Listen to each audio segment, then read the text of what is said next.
Justin Sherring. Welcome. I appreciate you taking time to be here. Do me a favor. Tell me who you are and why do we care?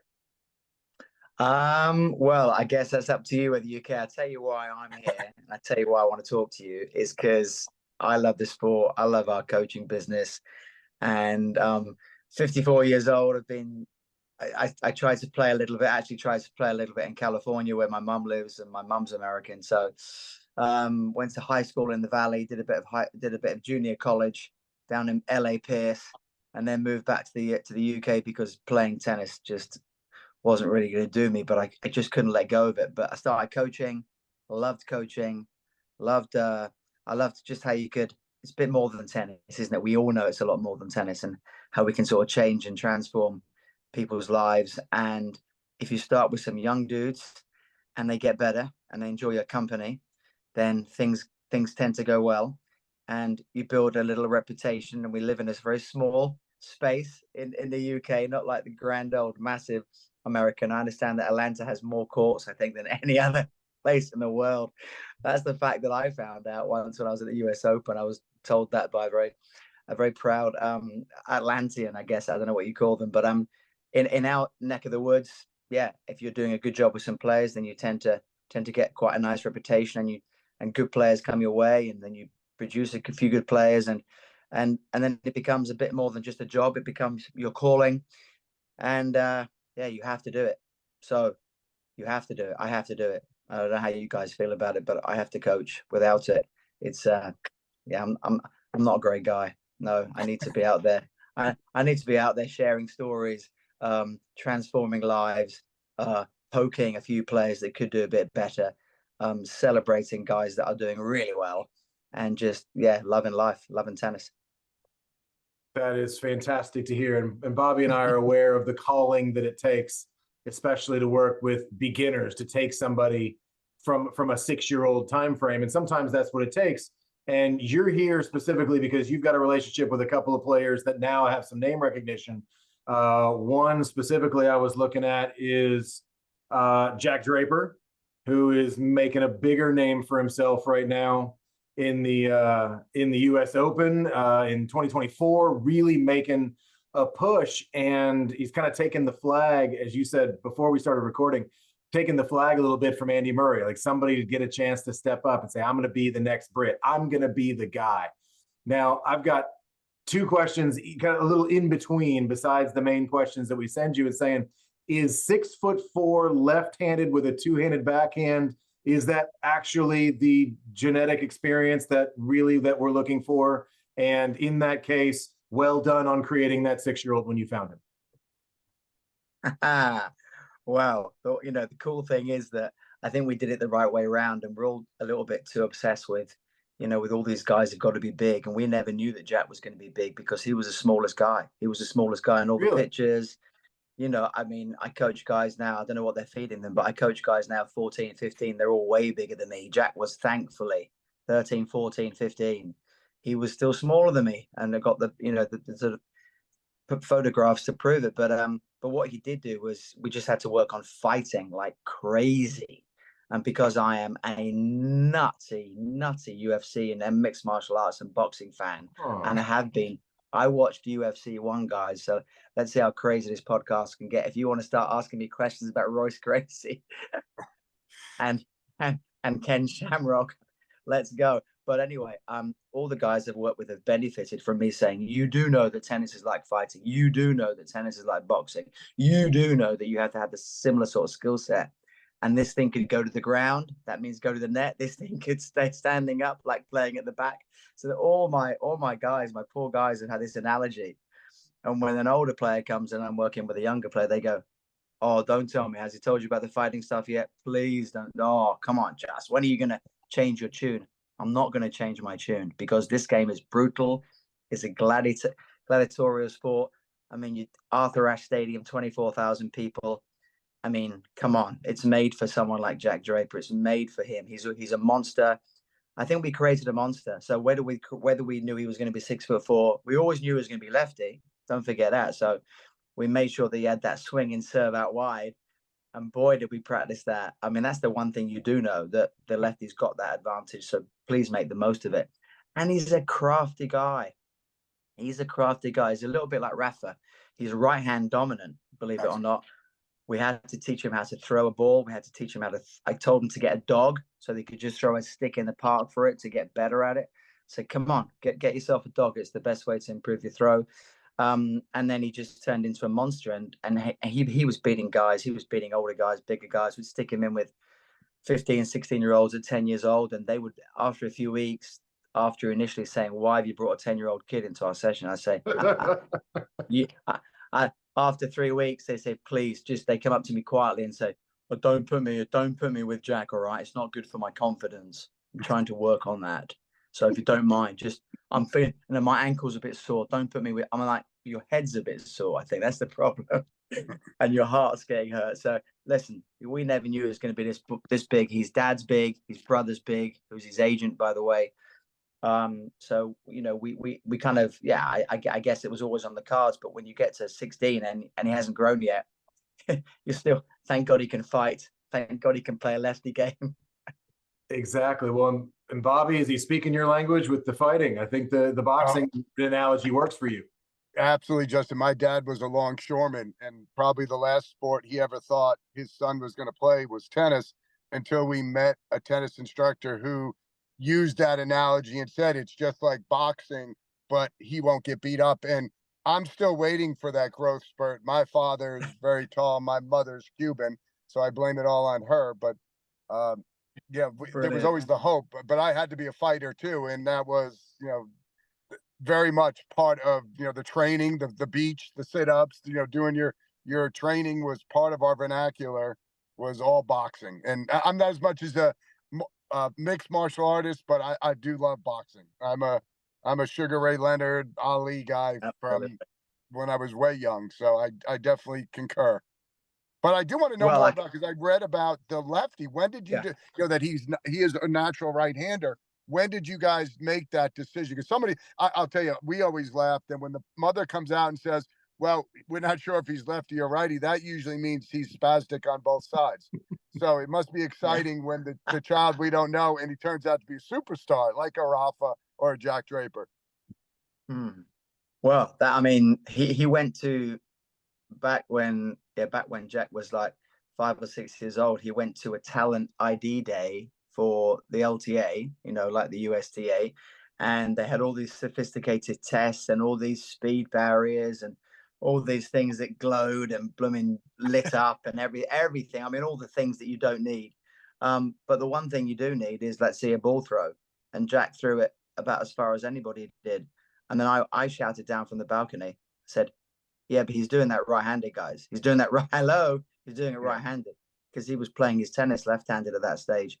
And then and the national coach went, "Hey, Jack, your coach says you're a lefty." He goes, "Well, yeah," and he says, "But you're throwing right-handed." He goes, "And I didn't sort of realize." Then he goes, and then I said, "Well, I'll just do it left-handed." Unfortunately, it didn't pan out. The ball went sideways out of his hand, went on to the next court, and I think me and his mum and dad, we just suddenly went, "Oh my God, we've got to teach him how to throw." I mean, how many people do you need to teach how to properly throw? You can improve the throw and make the mechanics a little better and get the hand to fire on release, but to actually teach someone to throw who thinks they're doing quite well, thank you very much, with the right hand, and unless you're going to be one of the Jensen boys or one of those, it too much of an outlier for my liking. So we taught him how to throw. It just meant the forehand and the serve were a little bit funky at times, and we just had to keep an eye on that throwing and sort of releasing through this plane and releasing through the overhead plane. But eventually he got it. We just had to do a lot of it. Well, and in that case, what's the uniqueness there with a player like Jack working with a coach like you, that you are, to say, okay, I'm a special coach because I did this thing. Is there anything like that, or does the player make the coach, as some people might say? What's the uniqueness that says, okay, Justin works with Jack and therefore success? Is there any real formula there? Yeah, you turn up, you've got a player that's relentless, you've got a player that talks about being number one in the world, and you've got a coach that says, "Thank God." Thank God, because 99.9% of my students didn't talk like that, didn't want like that. And 99% of the coaches that he would have approached at that time didn't want that either. So it's a match made in absolute heaven. It's a perfect storm for success. And you don't know whether the guy's going to go on and be top 10 in the world. But I just think that you're going to find a guy that's going to turn up every session and say, boy, I want this. I really want this. And you turn up as a coach and say, wow, me too. And you just keep that rolling. And if you're lucky enough, there's a lot of luck. And I found it with, I've worked with Joe Salisbury since he was 6 years old as well, multiple Grand Slam champion, and he's a very different character. It took a little while for him to sort of pipe up and say, yeah, I really want to do this. Jack's like, what do you think I'm here for? I'm not here to come second. He was a lot more brash. But when you recognize that, it's your obligation. You're obliged to put in a shift every session. And it gives you a reason to get out of bed. I didn't want to be one of these coaches that just does, I'm sorry, but I just don't want to be one of these guys that lives their life paying their bills and just worrying about the mortgage and worrying about how I can earn more money and worrying about ladies match practice or worrying if Maureen is going to have a go at me today, ladies, because I didn't put her up a group, or Derek's going to have a go at me because I didn't get his wife's racket strung on time. I mean, I just don't want to be that coach. I knew there was more to it than that. So if there's more to it than that for me, and Jack says, well, there's more to it for me as well, then we just go boom, and we just let it roll, and we basically smash it every day, really. So in that case, don't come to Atlanta. Right now, I feel so inconsequential. I can't even begin to. I'm sorry, guys.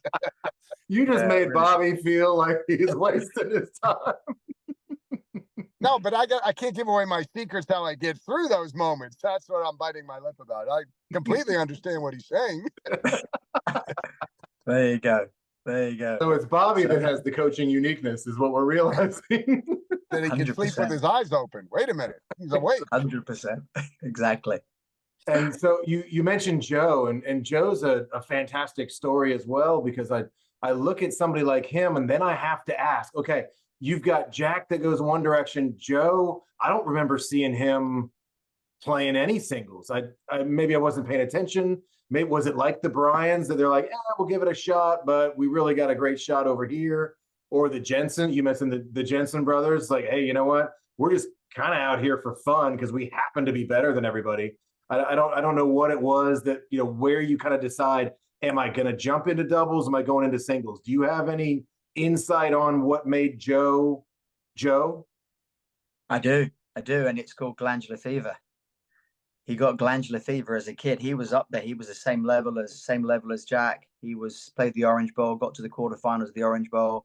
One of the best kids in Europe. Really, really, really talented guy. And in terms of pure tennis talent, and we can get into the ins and outs of it, but in terms of just, he can come back from 2 weeks on holiday, pick up a racket and find the middle of the strings and like be bouncing it around, tell you all about his vacation, and you're going, how are you doing that?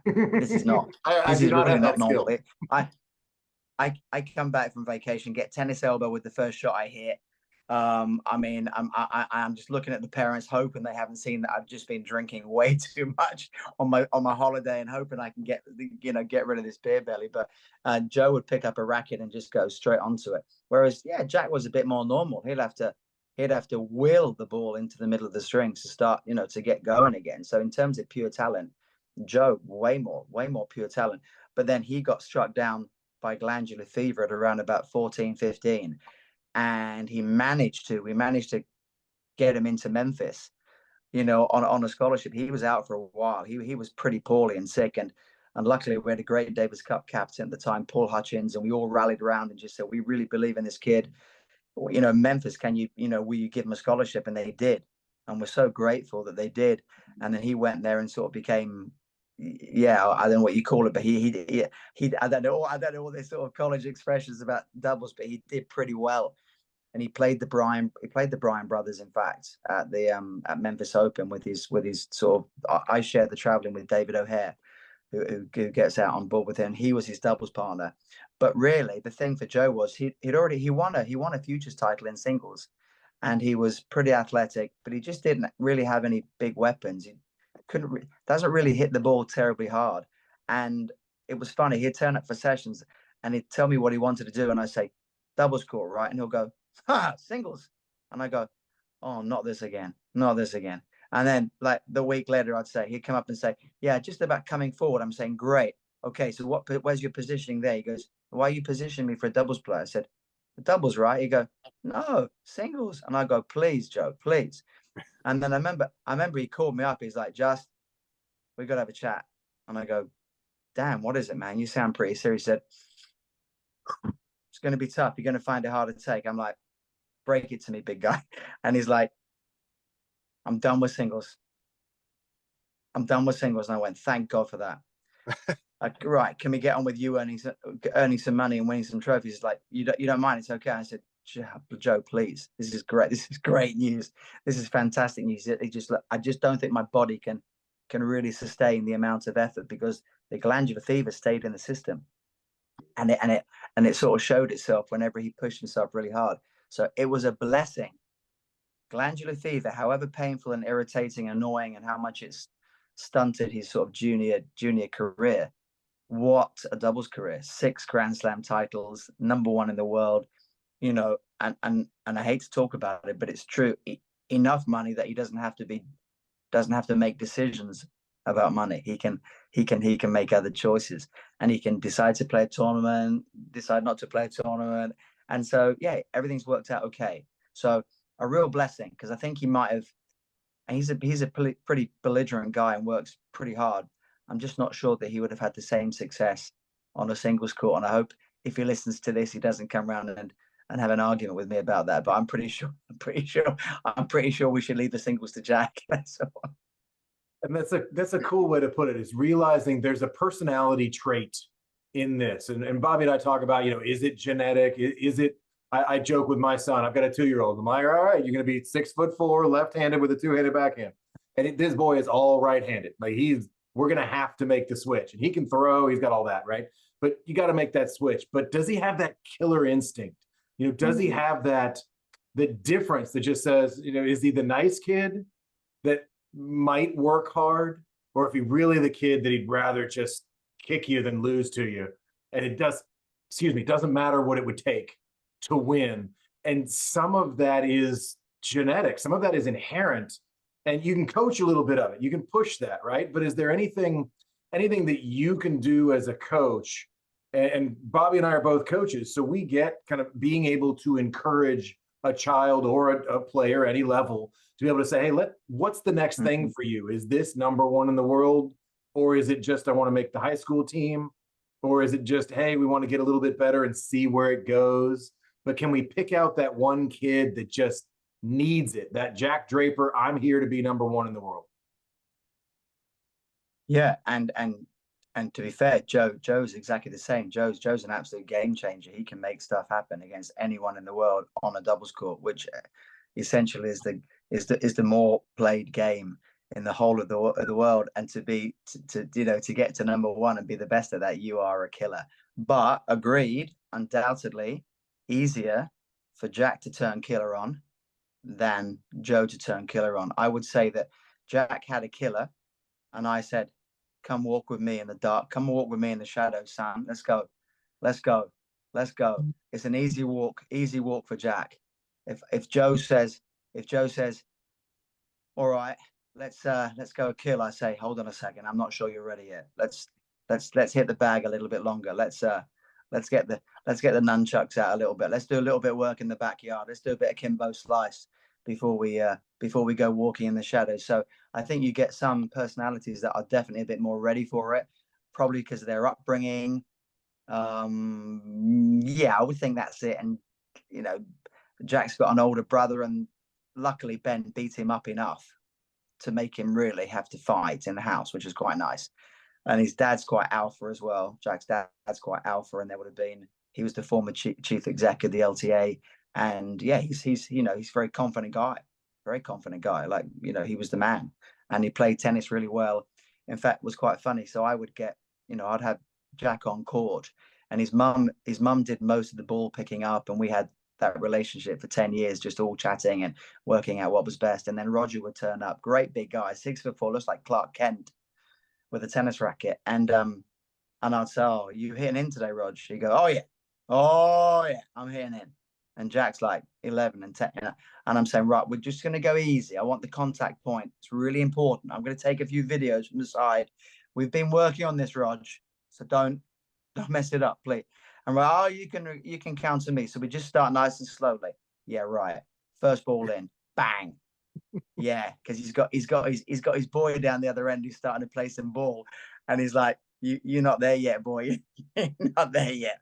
So after Jack sort of complaining of his, sort of rotator cuff started to tear off, right in front of my very eyes, and making contact even later than the London buses, it's like I've said to Rog, I'm just going to do a little bit of hand feeding with Jack so we can reestablish that contact point. Is that okay? "Oh yeah, no problem." And Rog would just sort of walk off the court, sweating, dripping. His alpha business was done. And I think if that kind of environment is there, I think you want to be a little bit like that as a kid. You're like, and then you're stuck in the environment, like at British tennis at the time, you've got Andy Murray. Jack's going into the national centre. You've got Andy Murray on the next court. You've got Dan Evans. You've got Cam Norrie. You've got these guys that are doing it. And we're on the next court. We're on the next court to Andy training. When he's sort of doing his Wimbledon stuff, doing his Olympic stuff. I mean, that's pretty nice. And because the country is quite small, we don't have to trail left, right, and centre. We've got one national centre, and Andy's there. So, and Tim Henman was just finishing, and so we had the champions around. I think the Spanish had it for years, didn't they? The Spanish had it. If you weren't top 50, you were pretty much nowhere near. And the Swedes had it in the 80s. If you weren't top 20, you were pretty much an amateur. So, so it's just about where your levels are. Yeah, that makes me think, Bobby, you got any killers at your club? I mean, are we looking at, you look down, you see that little 7-year-old, and we see some lessons, and you see the kids hitting balls, but there's, for some reason, there's an energy around that killer personality type, right, Bobby? Oh, there's no question. And, and it's sports specific, because I always laugh, I'm not big. So, but I played baseball from the time I was 7 years old. When I was on a pitcher's mound, I didn't care who got in the box. If they crowded my home plate, I was taking home plate back. Tennis, I had to get angry to get to the levels that I needed to do. So, there's not just, does it transfer? Did you have the good enough experience? So that's, I think, where the coaching comes in and the environment comes in. There's so many things, but yes, I laugh because Bollettieri finally acknowledged it later in his career. He goes, "Look, I'm looking for one thing, a killer. I want the most competitive kid out there that's bleeding, that wants this more than anything, because I can teach him everything. It's my job to teach him everything else. The hardest thing to do is to make somebody a killer." And I think that was Rocky V too, with Tommy Morrison. He could give the fighter everything, but he couldn't give him his heart. So, it's well played out in sports, but it's life too. And that is the thing. Like I said, just watching, getting ready for today, watching Jack last night, I was like, ooh, this kid likes the stage. And after reading about him being right-handed, I looked and said, Rafa, you could tell, was right-handed. He didn't get full extension. The serve was a little bit more of a muscle. Jack gets great extension on that serve. And, I was surprised when I read he was, right-hand dominant this morning. So they obviously did a lot of work. He enjoyed it, because that's another role of the coach, right? We got to make it fun where they come back. Because if they're not having fun, they're not coming back, no matter how gifted they are. So, there's a lot of 100%. things that we do. But I do think killer is something that is completely underappreciated, because coaches think, "Oh, I can do it." Nah, it's tough. You got a lot of look at Zverev, for God's sakes. I mean, what is, everybody lost. If there was ever a tournament he was going to win, if this was it, and he didn't get there. So, and I just think he's nice, or whatever it is. There's something. It's just not that thing. He doesn't have it. And Bobby, that makes me think, again, Justin mentioned the Jensens. It makes me think of what Luke Jensen said. He's like, "I can take this guy. I just get over there and just mangle him like he's the physical guy. I can just take this guy." I'm like, "But you got to beat him on a tennis court." So there's a different skill set there, of course, than just taking a guy out back and beating him up, which evidently both Jensens thought they were always capable of. But that's a little bit of that, I'm going to go get you. I'm going to take this from you because you have what I want, and it's this point. And to be able to have that mentality, is there something specific that a coach can do when he finds that player. Because a lot of coaches, I think, are sitting around waiting on the great player, thinking they're a great coach, just kind of being patient. You mentioned luck earlier, Justin. Is there a bit of waiting and just hoping that player shows up? Are you in a situation where you get to see a lot of those? You mentioned the LTA and Jack's father. Are you in a coaching scenario with a major academy where you have access to an elite player, where you say Jack showed up at 5 or 6 years old to a talent spot? He already knew how to play tennis by the time you met him. Bobby and I are meeting 5 and 6 year olds that can hardly walk and they haven't heard of tennis. So we're trying to talk them into liking it. It's a little bit different feeling. So do you have to be a great coach in a good situation at the right time? Is that part of the luck? It is, but you also need to be influenced by, and Bobby said, my superhero is Nick Bollettieri. He's my superhero. I mean, the greatest coach that I've ever come across. I'm hell bent on tennis. All I do is work all the time. My wife said to me, I need a break, need a holiday 20 years ago, over 20 years ago. I said, well, you book it. You book it. Okay, fair enough. And she goes, no tennis. I said, no tennis. Okay, fine. I swear, in the evening, she comes back home. She comes back home in the evening. She goes, yippee, I booked it. I said, come on, then where are we going? She goes, we're going to Florida. And I'm like, no way, Florida. And I'm starting to think, whoa, whereabouts in Florida, babe? And she's like, you never heard of it, place called Bradenton. And I went, I said, and I promise this is the true story. And I went, and I kept it in. I went, no way. I said, she goes, look at these white beaches. Aren't they beautiful? It's a sleepy little town. I can't see a tennis court in sight. It looks like Brighton. And I went, absolutely. It looks like Brighton. Absolutely. Well, I'll tell you what's really funny. We got there. I said, why don't you settle down? Why don't you unpack? I'm just going to have a little cruise. 0.8 of a mile away was IMG, Nick Bollettieri's academy. So I literally went to the gate. I couldn't get there quick enough. And I bluffed my way in. And I ended up on a guy, Red, Red, a big and famous coach that's at IMG, big red beard. He was the killer coach. Oh my God, he was the killer. So I managed to get in because he had been working with a British player called Heather Watson. Of course, you know Heather. And I said, I know Heather, and I've come here to see Heather. Well, he's on Red's court. So I went to Red's court. Heather wasn't there, but Red said, and I also said I knew Red. That was the funny thing. I was like hell bent on getting in that place.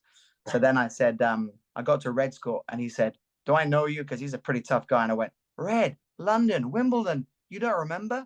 And he went, oh, yeah, God, sorry, man. I must have forgotten. I'm like, damn. I said, where's Nick? He goes, oh, Nick's coaching at the indoor court. And I went, right.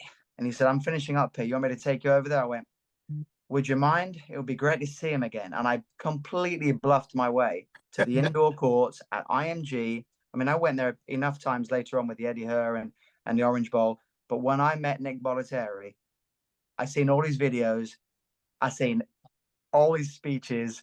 This guy's from the army. This guy's a warrior. My favorite player, Andre Agassi. I mean, he's, those two fell out. I know that. But it stays within your system. It stays within your soul. So every time you spend time with a player, whether they're young, whether they're old, I get people turn up at my place. Please, can you coach my kid?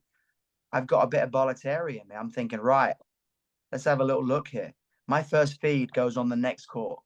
My first feed, and if they don't chase it, I don't say next, but I kind of go, look, here's what we got to learn. So we go person first, character first. And I did that with Joe and I did it with Jack. It was harder, a little bit harder with Joe at times. But if you go character first, and then you can teach the other stuff. So I really believe once you capture them, once you connect with them, and once you find that you're on the same level, if someone doesn't turn up again, then that's fine. I'll just hunt the next player. I'm not sure I'm going to wait for the next player. I'm going to be hunting the next player because I like to earn a living, and I like to earn a living with the good vibrations on the court and with that intensity. So, and I think if people know that you're about that, they come and find you as well. Small country. I've honestly, literally, guys, since Jack's done well and Joe's done well, I have people calling me saying, look, I know you're probably not going to take him, but can you have a look? I'm like, of course I'll have a look.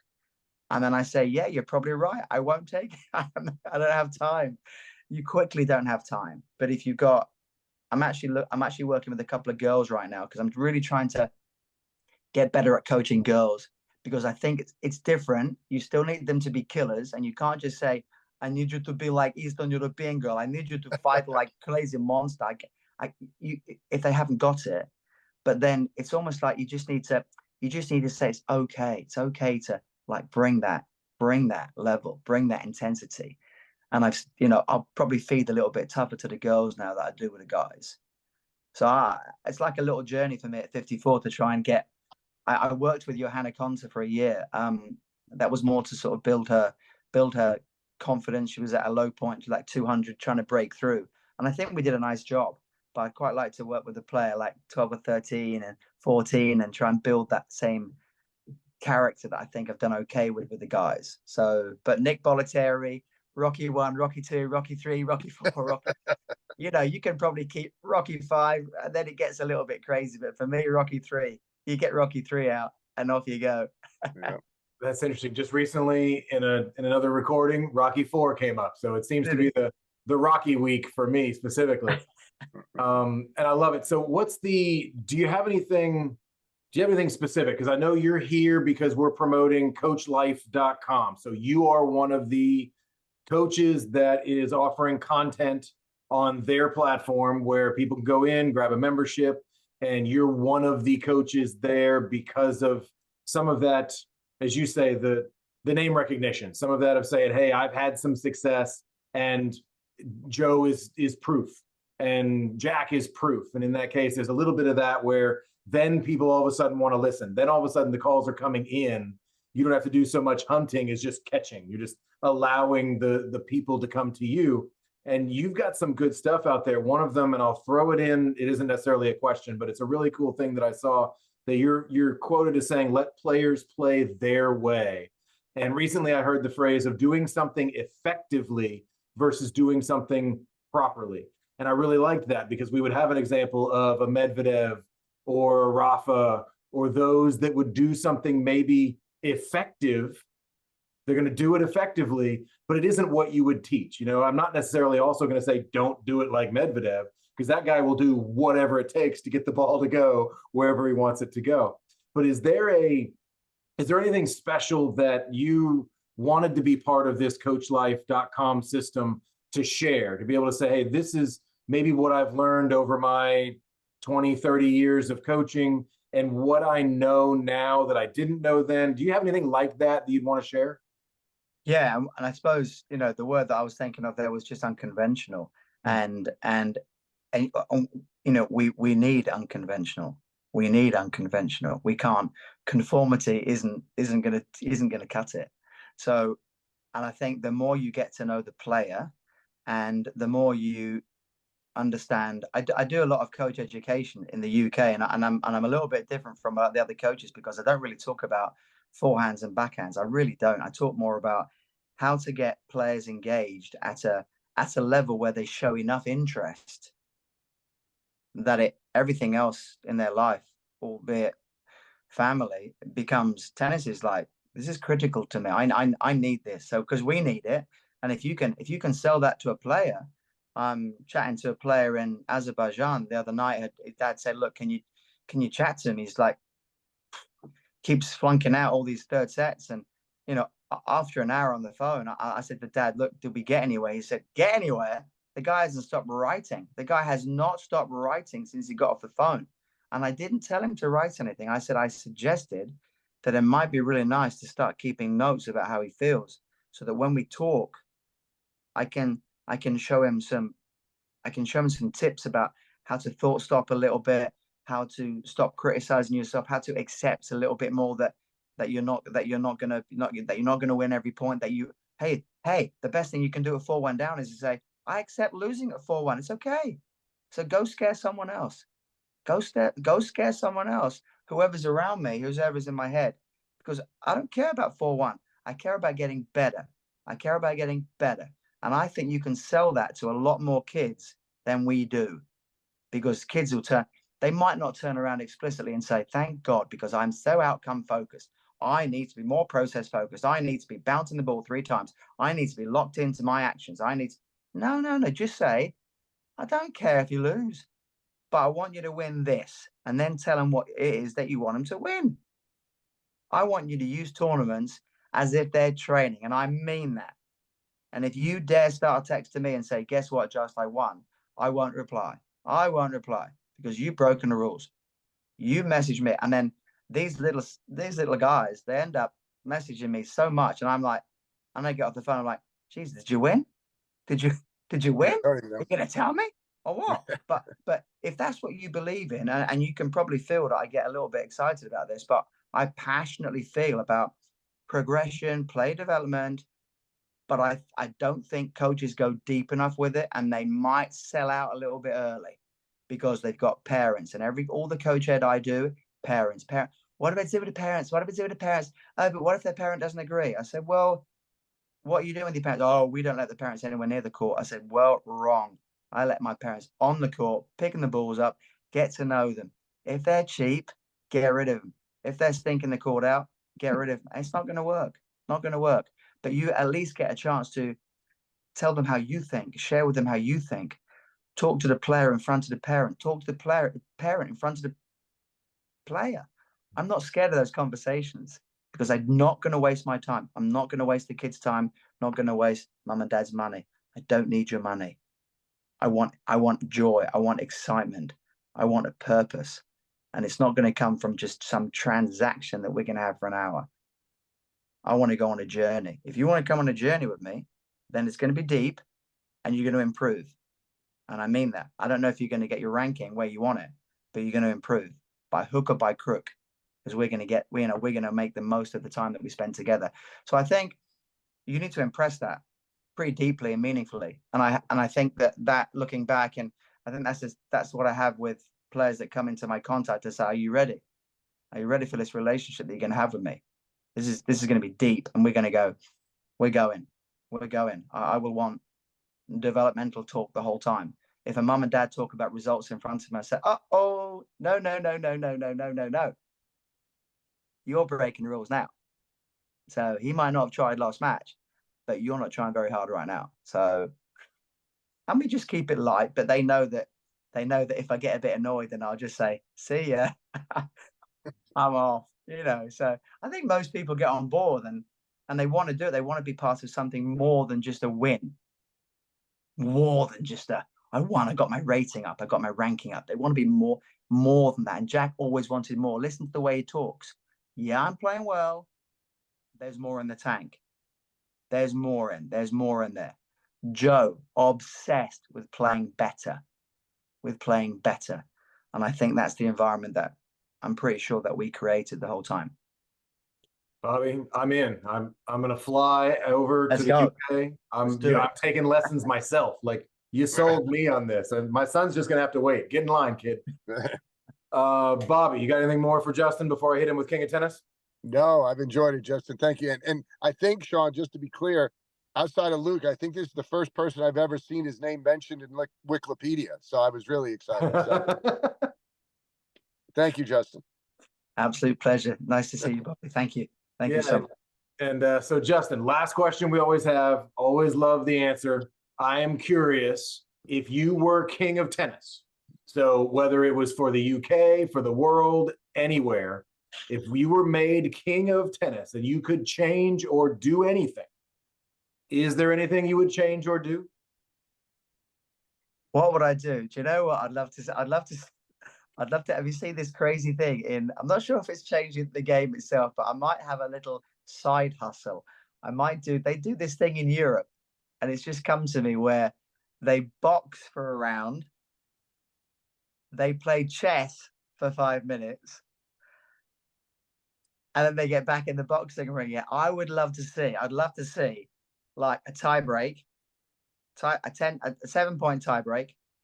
Then you run off, you get your gloves on. You've got 30 seconds just going at it, almost in like a phone booth, in like a phone box, just absolutely smashing it. And so whatever state you're left in, you then have to go back on the court, play another tie break. Then you have to come out, and because you got an American audience as well, we can then have a little grapple. We can then have a little wrestle, bit of NCAA wrestling, get on a bit of Greco stuff, get on there, I'm talking nonsense, don't know anything about wrestling, we don't do it. But anyway, you can have a quick wriggle around, put those leotards on, put those head things on, and just, I like the ones where you get each other's sort of bits and bobs sort of hanging upside down on each other. So I love all that wrestling. And then you've got to get back on the court again and sort of, I think it would put tennis in perspective, wouldn't it? It would be like, I'm worried about tennis. I'm not worried about tennis. I'm worried about the wrestling. I'm worried about getting socked in the face in about 5 minutes. Tennis, that's easy. I don't know. I think it might be entertaining. Of all the things that are out there now, I think there must be like an influencer that would be part of that. I think so, Bobby. Isn't that I just won the tiebreaker, and that was my plan. And now my plan is to win the next one, but the plan goes out the window when I get punched in the face. Isn't that it? Right. When you taste your own blood, it's a whole. All the training in the world goes right out the window. I know. So I hate to just be boring, because I'm sure everyone said that same answer, right? So I'm sorry. Yeah, combo tennis, boxing, wrestling. I'll admit, Justin, that's a first. I was excited about the chess in tennis, because that was so much a part of my, when we were at the club, when we weren't on the court, we were made to play chess. So we would learn strategy and the fact that you're not going to win with a pawn. So I was all over that, but I didn't see the boxing coming. That's great. There you go. We can work on it, guys. We can work on it. We'll put it together. Well, Justin, I appreciate your time. Thank you so much. And good luck to finding the next great player. I mean, I think it sounds like you're in a good position for that. And it sounds like I've checked out some of what you've got on coachlife.com, and it's really great. We will have all of the affiliate links and everything associated with that in the show notes. And we'll let everybody know, because you've got your specific affiliate link that allows us to promote you on coachlife.com. There's some really great content there, and I will add all that in to make sure everybody knows about it and where they can get more from you. So Justin Sherring, I appreciate it. Thank you so much. Bobby, as always, great job. And we will talk to you again. Maybe someday we'll follow up and find out who's next in the pipe, huh? We'd love to get him to Atlanta, the tennis capital of the world. He has to come visit. I would love to do that. Maybe we can have a little pilot run of boxing, tennis, and chess. That'd be great. that would work. Sounds good. Thank you, Justin. I appreciate your time. Thank you so much, guys. Appreciate it. Have a good day.